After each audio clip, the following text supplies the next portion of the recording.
তো আজকের ভিডিওতে আমরা যাবো থাইল্যান্ড উইথ দিদির সাথে, কারণ দাদা তো এখানে গাদা।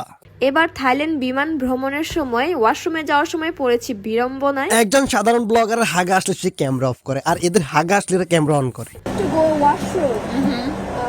So can I go there? First from here you can go. But তো তুই টয়লেটে যা, ক্যামেরা অন করার দরকার কি? কিন্তু দিদির ক্যামেরা এখানেও থেমে নেই। থাইল্যান্ড যাওয়ার পর তাদেরকে ডাইকা জিজ্ঞেস করতে হবে, মানে যে কোনো খাবার মোস্ট অফ এই না না না না, আরে বেটা না, শালার পুতরা কামটা কি করলো?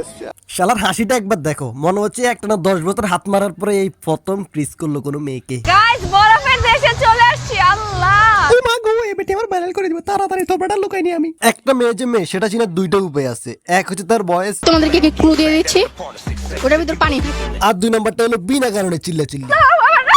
ওই মা আউ বাবা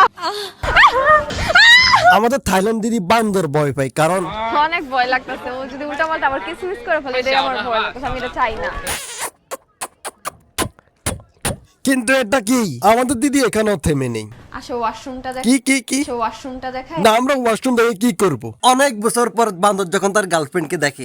ও মা, ওই মা hắc kim madam mai lúc kia এই অটোটা কেমন? চুম্মা দিয়ে দে।